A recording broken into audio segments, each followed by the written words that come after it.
brisk afternoon. We are in John chapter 18. John chapter 18. I'm glad you have braved the weather to be here this afternoon. Now, when we get done today, we're not going to do any jokes because we are starting the arrest of Jesus today. But before we get started, we can have one. This weather reminds me, it was an executive decision. We didn't vote not to do it. It wasn't. Some people have the misconception that this is a democracy.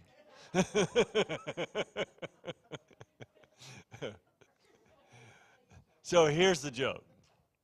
There's a horrible, horrible snowstorm in the Midwest. And the minister went to church, and only one old rancher showed up. Well, this one was a rancher. Sorry. This rancher in the Midwest showed up. And so the pastor said, well, you know, Herman, it's just me and you. I guess we'll just go home. And he said, well, you know, Pastor, if I'm out feeding my cows and only one cow shows up, I still feed it. And he said, all right, Herman. And so he proceeded to do the entire service. All of the hymns, the doxology, take up the offering, Apostles' Creed, Lord's Prayer, and the full sermon. And after the service was over, Herman said, well, I thank you for that, but I said, I feed the cow. I don't dump the whole load on her.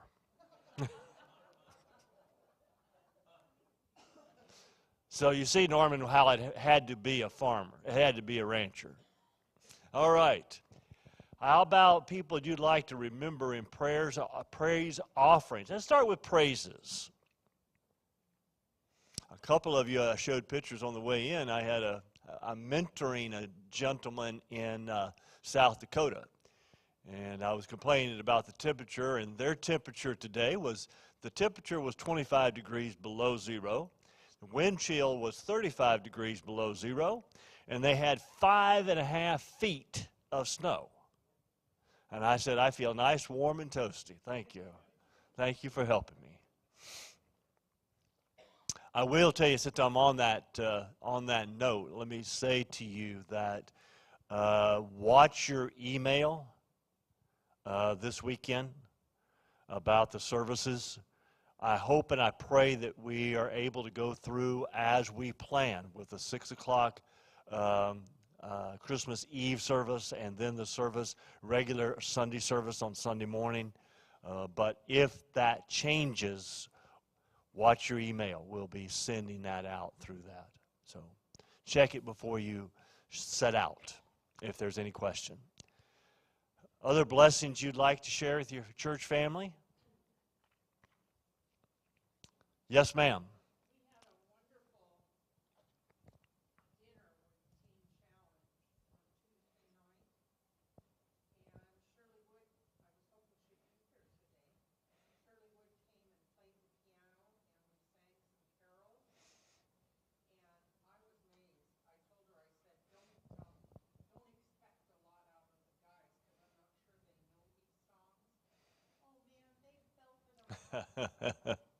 Oh, good, good. Oh, excellent. All right. How about people you'd like to remember? Jim Wetzel, remember him? He's hopefully they're going to be able to transfer him back here shortly. Yes, sir.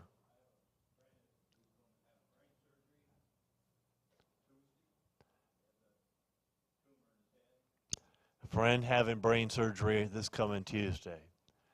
I had a friend who had cancer surgery yesterday, so remember Charlie. Yes, ma'am.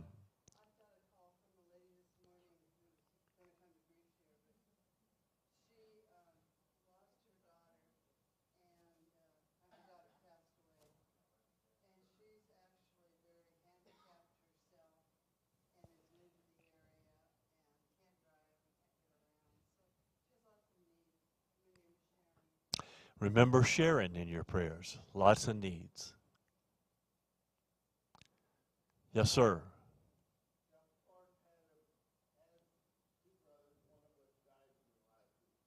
Who's this again? Uh-huh. Had a brother who died this past week, okay? Yes, ma'am.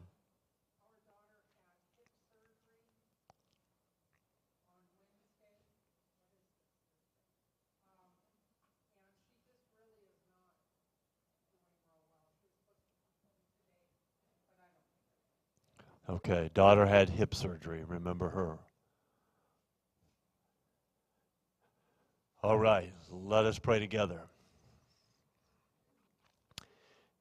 Gracious God, we're grateful to be together on an inclement day. Though we are small in number, we are expecting to hear from you. Thank you for the season and all that it means. Thank you for the celebrations we have already had.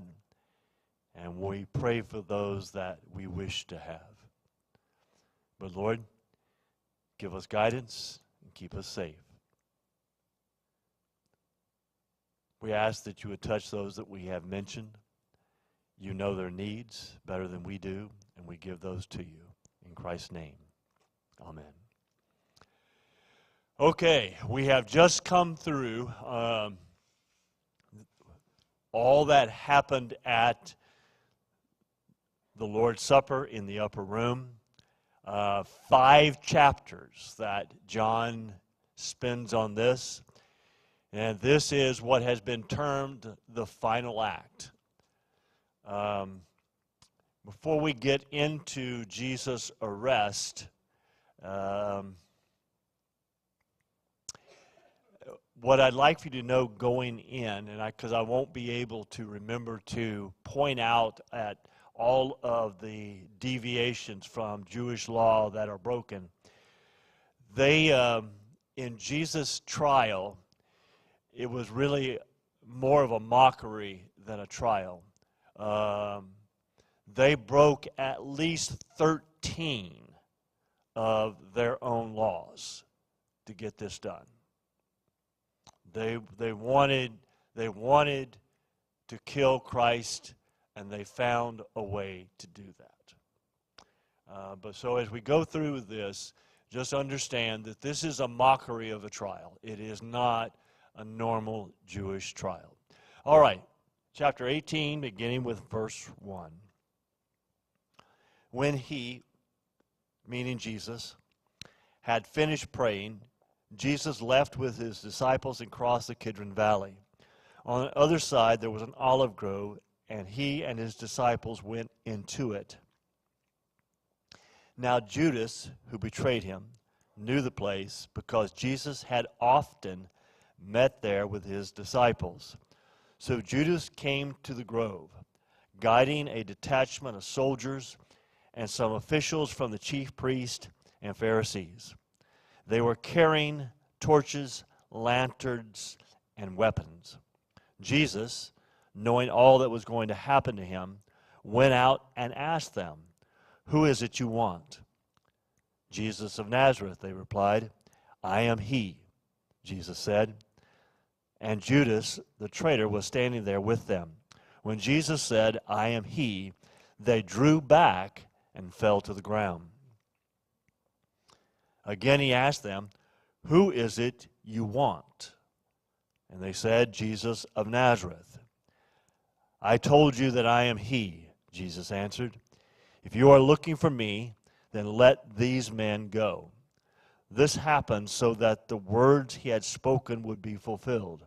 "I have not lost one of those you gave me."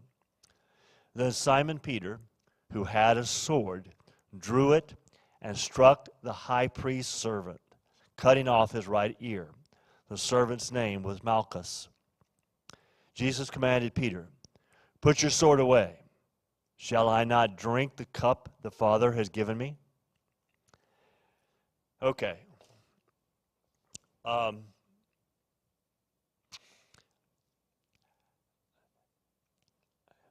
In February of 2012, the Knights Templar, a division of the Masons, sent me to the Holy Land. Every year they send one minister from every state on a purely educational journey.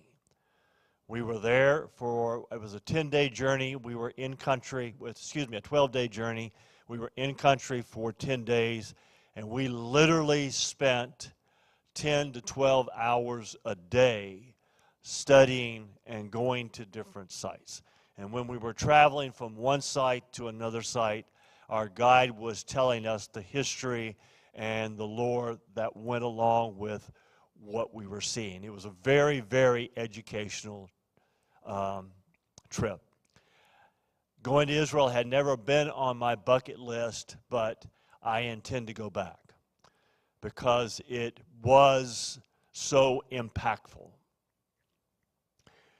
One of the biggest things, one of the biggest impacts is this very scene.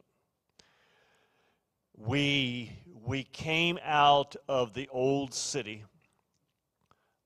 through the gate that Jesus would have used that night, walked across the Kidron Valley on a Roman road that was put up before Christ was born, that is still in existence and being used today.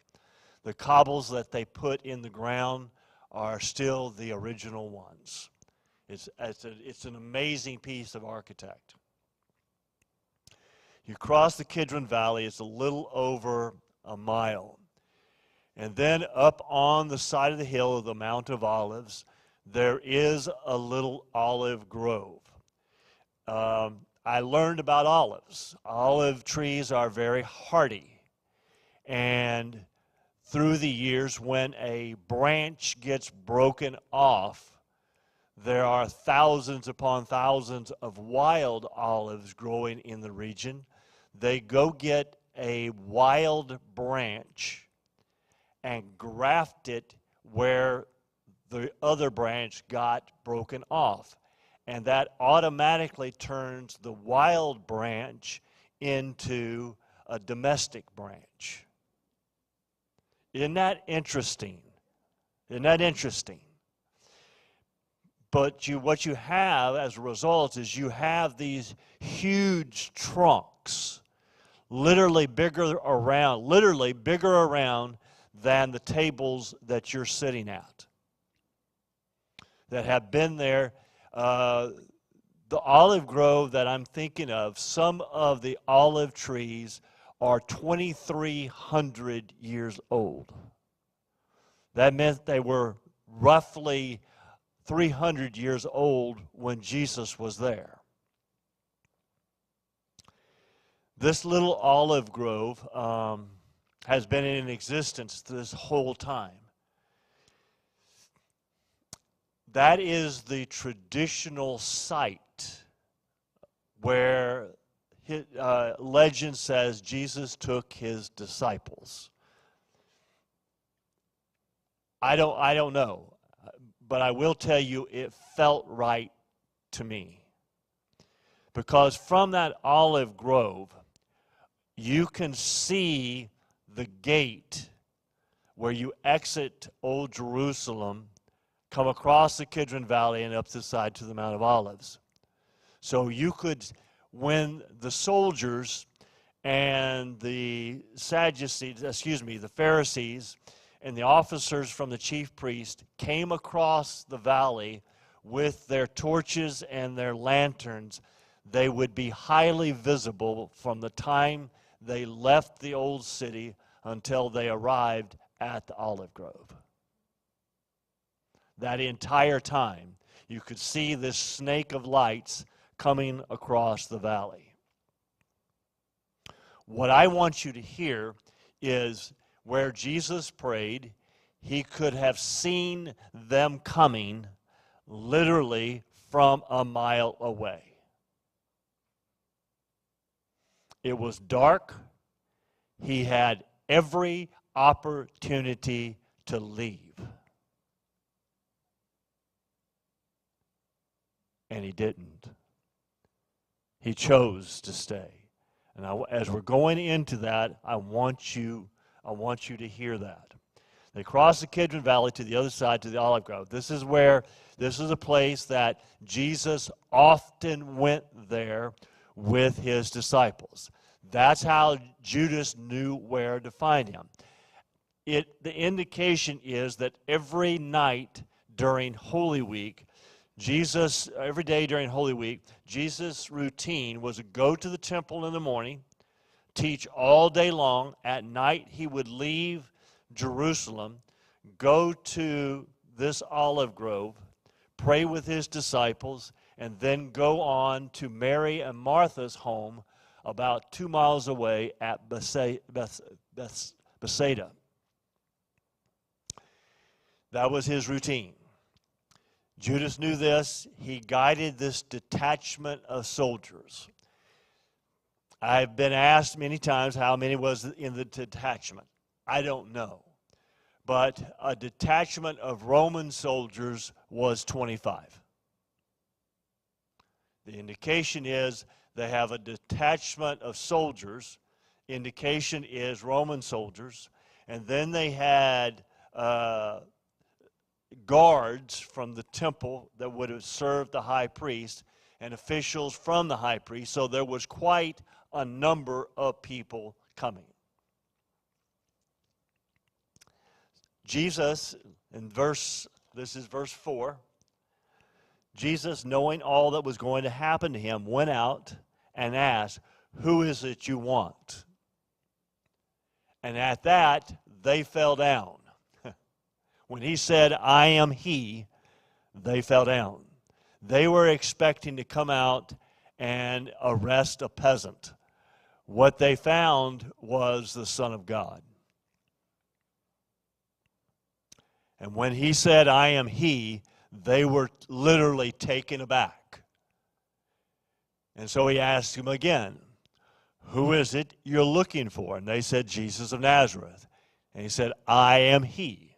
And if you're looking for me, then let the rest of these guys go." Now, you will remember that when Jesus was saying these things, Peter said, "Never, Lord, I'll die for you." And Jesus said, "You are going to deny me 3 times before the rooster crows." But I want you to note what happens here. Here they are, the 13 of them, or 12 of them, because Judas wasn't with them, he was with the other side, facing this large group of armed men. And how does Peter respond? He pulls out his sword. And he said, "You're not taking him without a fight." Now, was he willing to die? Absolutely. He absolutely was willing to die. And Jesus said, "Put the sword away. I got to drink the cup God has given me." Now, this is the John has a kind of a sanitized version of that, but one of the other gospels says that Jesus reaches down, picks up the ear, and puts it back on. Now, if I am one of those soldiers, I'm out of there. Hey, this dude could just reach out and pick up an ear and put it back on. I'm gone. I'm sorry. I'm not sticking around. Y'all do what you want to do, but I'm not going to be here. But Jesus says, no. This is why I came. How is it that I can't drink the cup God has given me to drink. Okay, this is the first step. So they've come and they are about to arrest him. They haven't arrested him yet, but they are about to arrest him. Questions? Yes, Greg.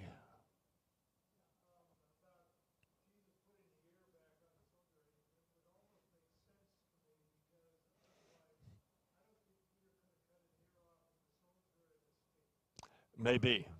That may be it. I hadn't thought about that, but you're right. Yes, ma'am. No, this is the only place he's mentioned. And he is the only, we know that this incident occurred, but John is the only one who gives us his name.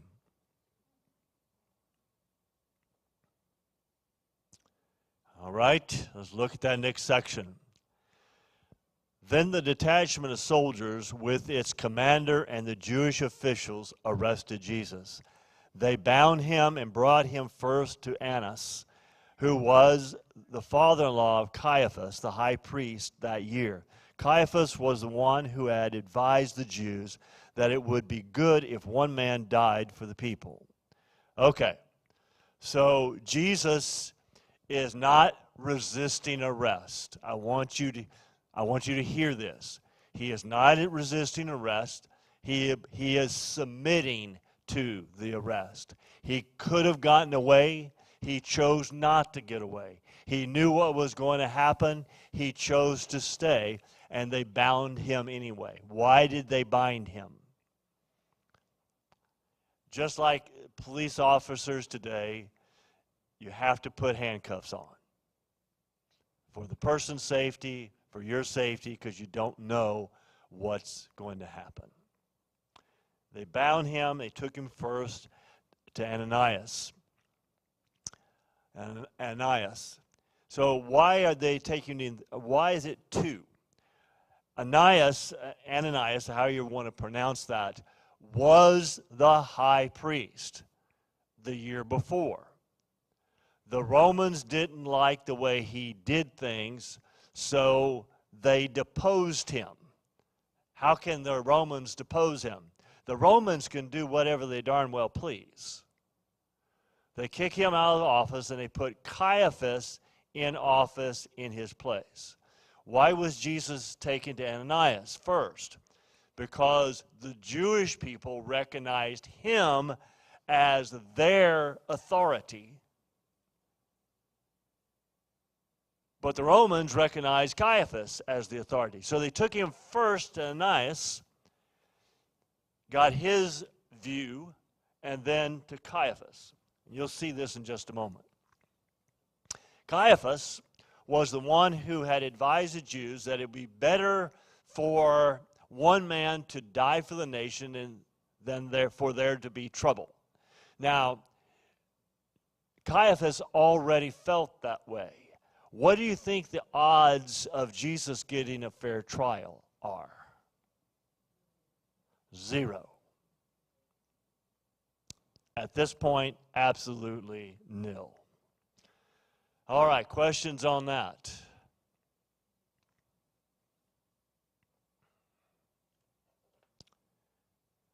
Okay. Verse 15.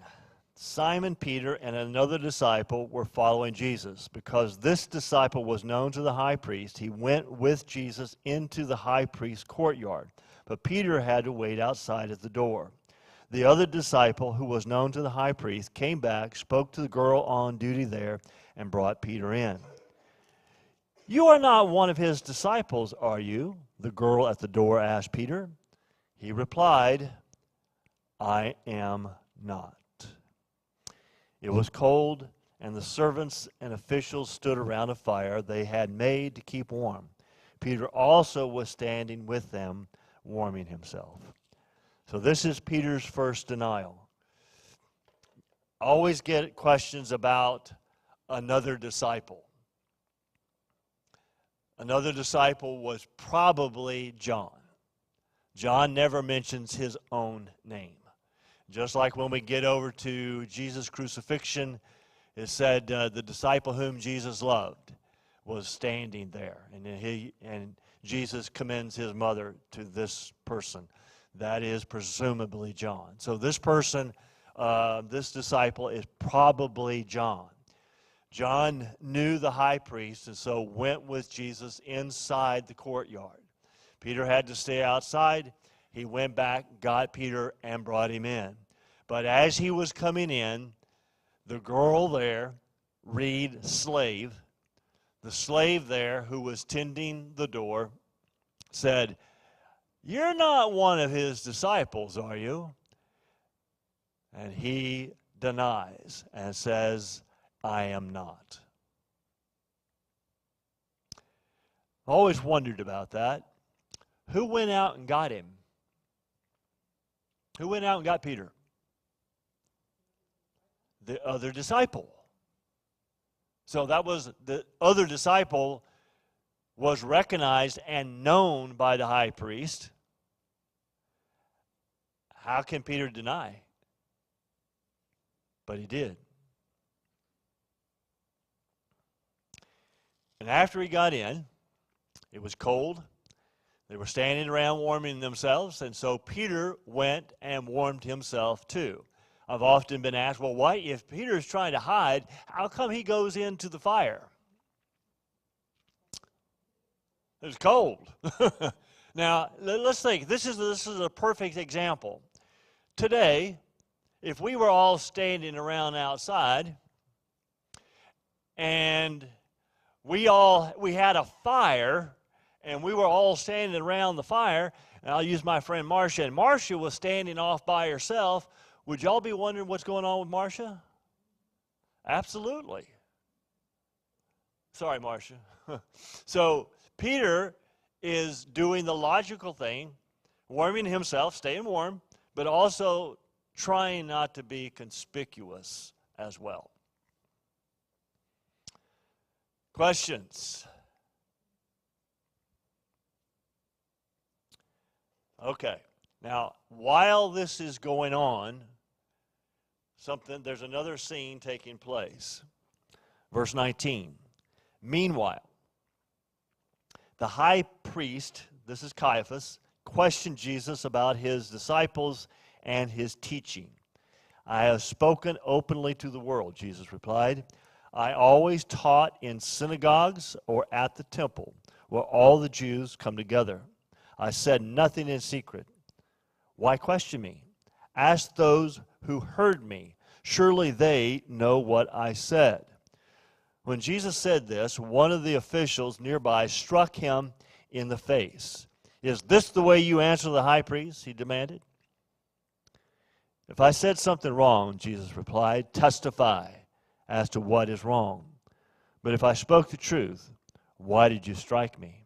Then Ananias sent him, still bound, to Caiaphas, the high priest. I'm sorry, this is Ananias that he was before. Why did Jesus answer Ananias the way he did? He did because in a proper Jewish trial, the condemned doesn't testify themselves. You have to have witnesses. Jesus was giving the opportunity for there to be witnesses. If I have said something wrong, let them testify. Let them speak up. Let them say what I have said. I have said everything that I have said openly. I've done it in the synagogue, and I have done it in the temple. Let the people who heard me testify as to what I am teaching. The Greek says Jesus was slapped. It wasn't a closed fist. The Greek word is for the Greek word is for a open hand.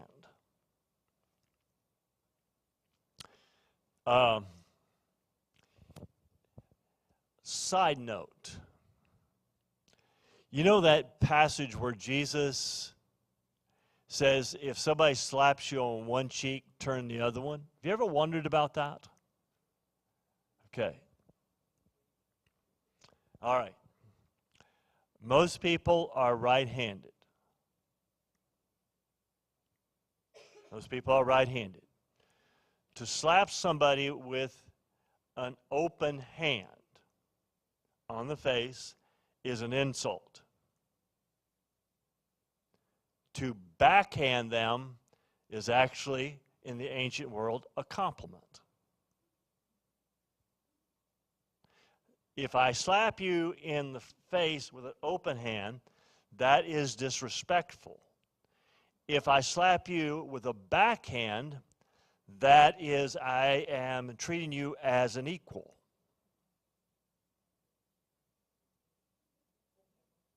Y'all ever heard this before? Okay. So if I slap you with one hand and I turn my other cheek, how do you have to slap me? With the backhand. That's saying, I'm not going to fight you, but you will treat me like an equal. Huh. Gives a different meaning to that, doesn't it? Yes, it still hurts, Marcia. having been slapped both ways, I can tell you it still hurts. So he strikes him, but Jesus says, why? If I said something wrong, why did you hit me? What did I say wrong? Okay. Questions? Yes, sir.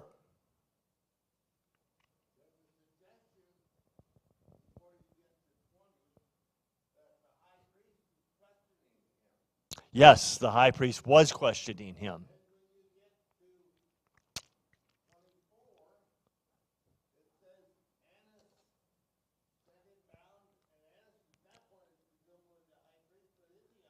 Okay.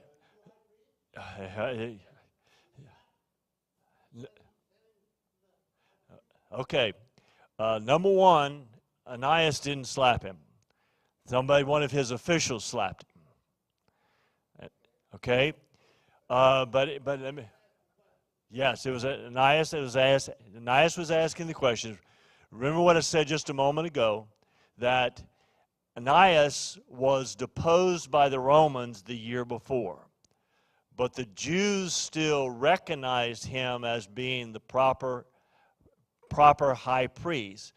But the Romans had installed Caiaphas, so for any official action to take place, Caiaphas had to see him too.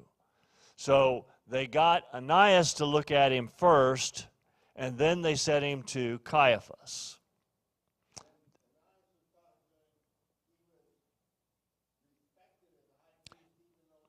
He was respected, but he wasn't, correct. So they had to go, in their minds, they had to go to both. Yes, ma'am.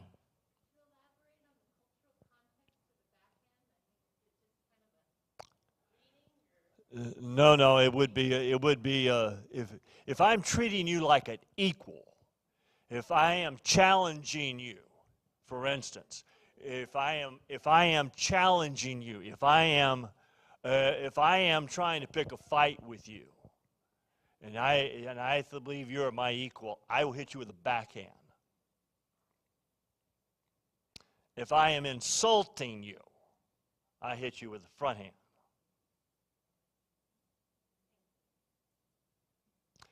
If I am saying I want to fight, I'll hit you with the backhand. If I say you're a dirty, rotten scoundrel, I'm going to hit you with the front hand. The result may be the same, but it's a matter of what I'm trying to communicate.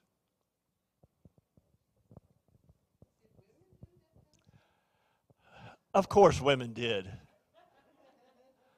I don't know, Marcia. I don't know. I don't know.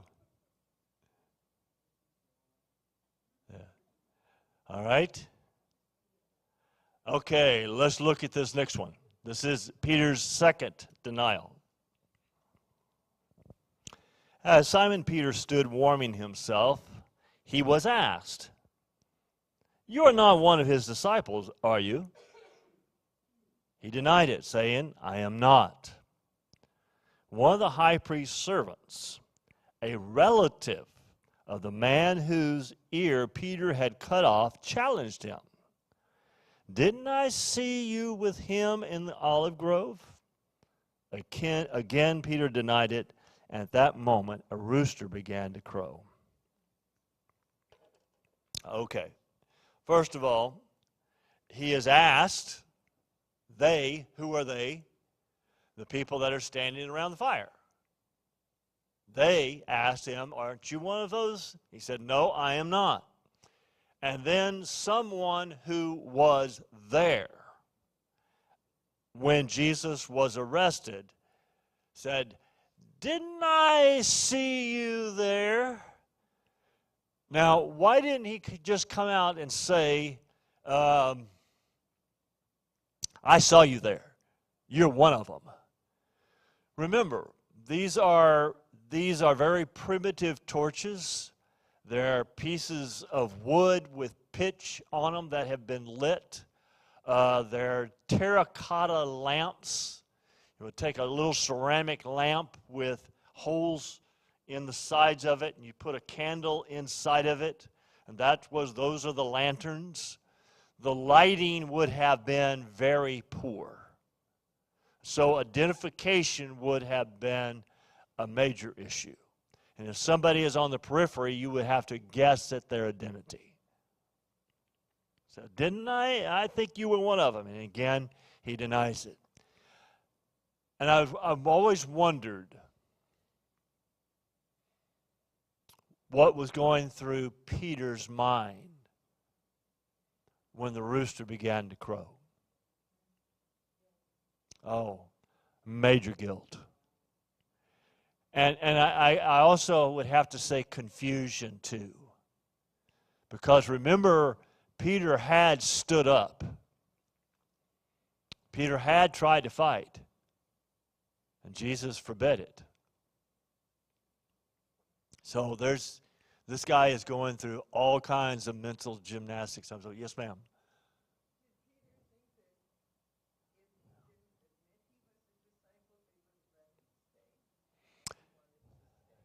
I don't know. I will. That's a good point. I don't know. I will tell you in the other accounts that when the rooster begins to crow, he begins to weep bitterly. But he is never arrested. So, yes, ma'am.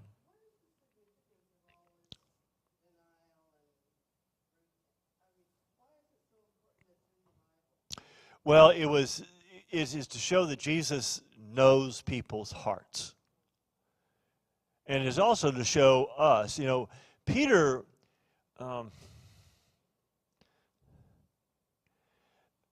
Peter was, for all of his faults, was still the leader of that group. And it is to remind every one of us of what, under certain circumstances, we might be capable of. It's also, it's a warning, but it's also an encouragement. If this great man, Peter, was flawed, and God still used him, then perhaps God can use me too. And it's also, we're going to find at the last of John's gospel, we have Peter restored, Peter forgiven, and Peter brought back into the fold. And that is a lesson for all of us, that even though, what's that old saying? Once is an accident, twice is a coincidence, 3 times is a pattern.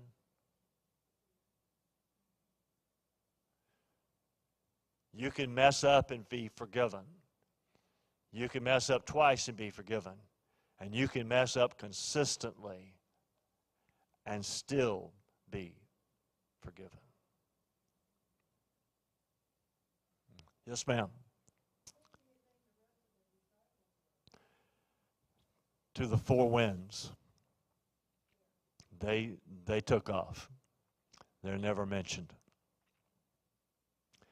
The only people that are the only disciple that is mentioned at the cross is John. All the rest of them are gone. And at this point, only Peter and John are there.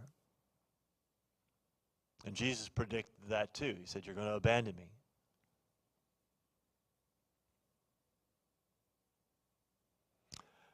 Okay, let's look at that last section. Now begins the Roman. For the more detailed account of the Jewish trial, look at the Synoptic Gospels, Matthew, Mark, and Luke. John spends more time on the Roman portion of the trial. So we're already through. In John's Gospel, we're already through the Jewish part of the trial. Now we're going to the Roman portion. Verse 28. Then the Jews led Jesus from Caiaphas to the palace of the Roman governor. By now it was early morning, and to avoid ceremonial uncleanness, the Jews did not enter the palace. They wanted to be able to eat the Passover. So Pilate came out to them and asked, "What charges do you bring against this man?" "If he were not a criminal," they replied, "we would not have handed him over to you."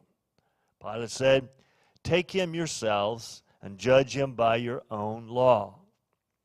"But we have no right to execute anyone," the Jews objected. This happened so that the words Jesus had spoken, indicating the kind of death he was going to die, would be fulfilled. Pilate then went back inside the palace, summoned Jesus, and asked him, "Are you the king of the Jews?" "Is that your own idea?" Jesus asked. "Or did others talk to you about me?" "Am I a Jew?" Pilate replied. It was your people and your chief priest who handed you over to me. What is it you have done?" Jesus said, "My kingdom is not of this world. If it were, my servants would fight to prevent my arrest by the Jews. But now my kingdom is from another place." "You are a king then," said Pilate. Jesus answered, "You are right in saying I am a king. In fact, for this reason I was born, and for this I came into the world, to testify to the truth. Everyone on the side of truth listens to me." "What is truth?" Pilate asked. With this he went out again to the Jews and said, "I find no basis for a charge against him. But it is your custom for me to release to you one prisoner at the time of the Passover. Do you want me to release the king of the Jews?" They shouted back, "No, not him. Give us Barabbas." Now Barabbas had taken part in rebellion. Okay, there's a detail that John leaves out. Between Caiaphas and Pilate, Jesus was in prison for a while. Not the scariest experience I had in Israel, but next to the scariest experience I had in Israel was when we were put in a Roman dungeon. Literally, we were put in a Roman dungeon. A Roman dungeon is a hole in the ground with an opening at the top. And the way they put prisoners in was they tied a rope around them and dropped them down into the hole. And then took the rope off, and then they covered it back up. There are no windows. There is no light. And you are in there in the complete dark. And you have no idea who or what is there with you. And they would just put people in there until they ran out of room and keep them for as long as they needed to. That was scary. Now, how did we get down in there? Well, they had built stairs down in so that we could go down in there, and there were 60 of us. 50 of us. Yeah, 50 of us, and they put all 50 of us in a place about the size of that stage, and then they closed the door, and there was no light, and I have a touch of claustrophobia to begin with. That was not fun. Jesus was held in one of those things for a while. Then he was brought out and taken to Pilate. Okay, this is early in the morning. They wanted to avoid ceremonial uncleanness because they wanted to eat the Passover. Now, wait a minute. Didn't Jesus already eat the Passover? Yes. But the whole period of time is called the Passover.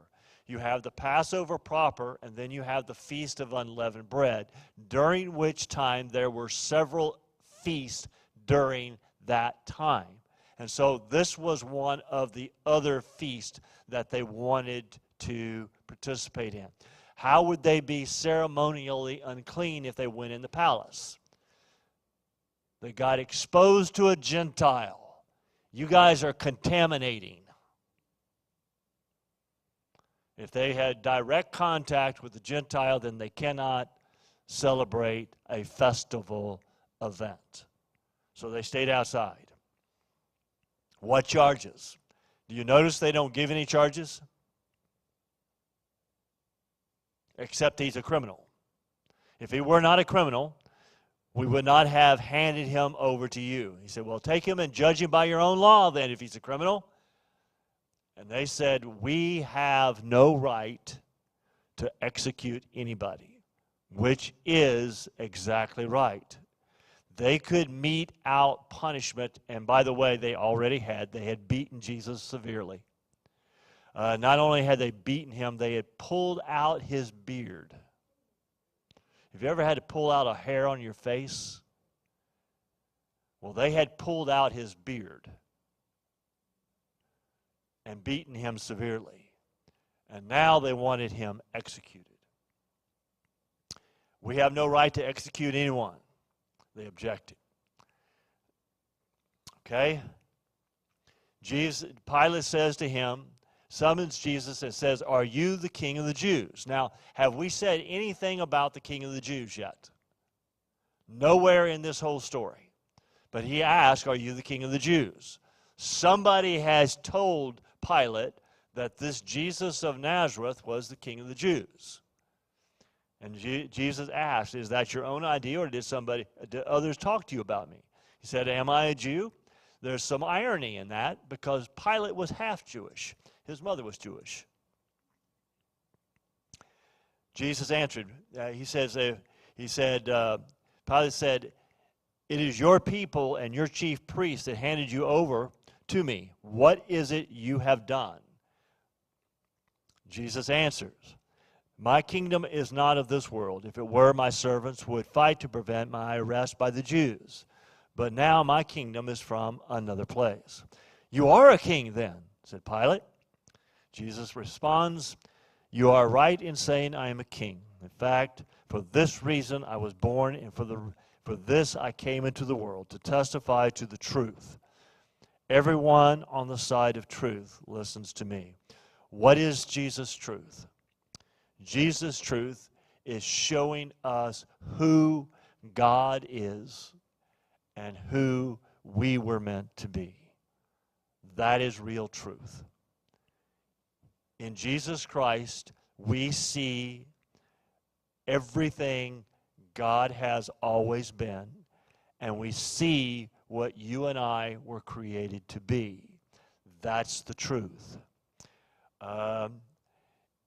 If we get to have our Christmas Eve service, you're going to hear me talk about how we see in the birth of Christ and in the baby that came what God wants us to see about himself. Part of what we see about ourselves. And yes, Marcia, you'll have to come and see. What does a baby born in a barn, laid in a feed trough, tell us about God? That's the question for Saturday night. Anyway, he says, I come to testify to the truth. That's my crime. My crime is I'm testifying to the truth. What is truth?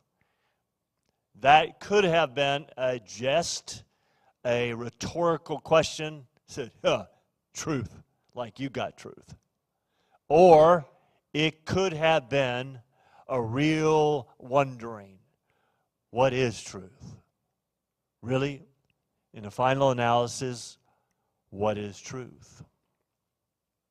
Pilate asked. He went out again to the Jews and said, I find no basis for a charge against him. Nothing. Already he is trying to rid himself of Jesus and turn him loose. But you have a custom. I can turn loose, I can acquit, I can give you one prisoner at the Passover. Who do you want? And they shouted back, give us Barabbas. And Barabbas had taken part in a rebellion.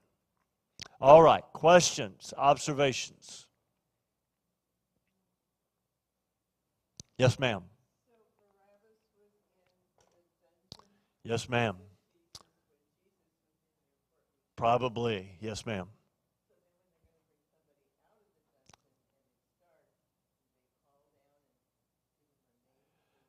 They would come over and ask for that person, drop a rope down, and they put the rope around themselves, and they'd be brought up out of the dungeon. Yeah.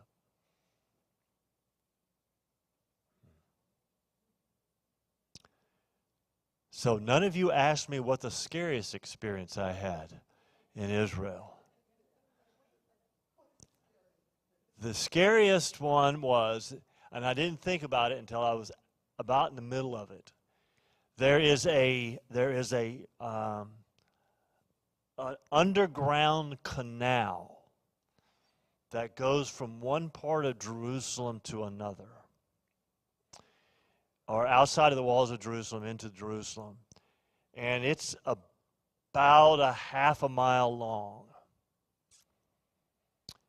and it's full of water, and they have a bridge built along the edge of it from one end to the other, and it is underground. And that I mentioned I have a little claustrophobia.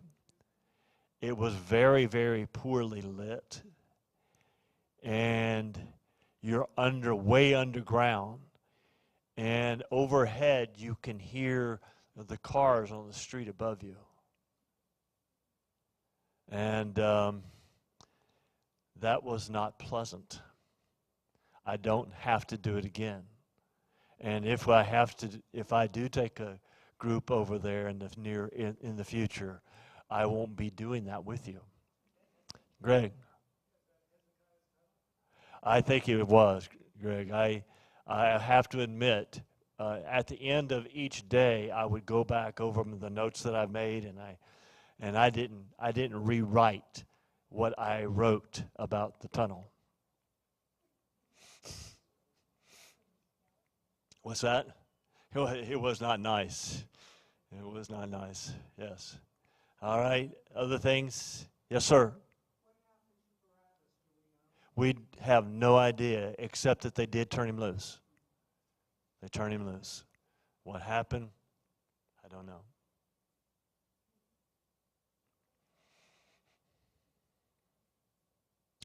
Okay. Well, we have come to the end of this first portion of the trial of Christ. Next week we'll be looking at Jesus being sentenced and crucified. So it's a somber time, but it's what we need to understand what happened. Okay.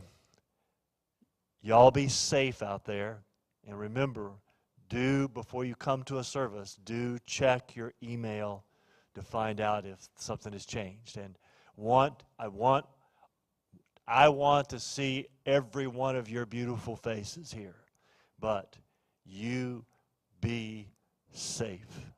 Whatever you do, you be safe, because I want to see you here consistently in the future. Go in peace.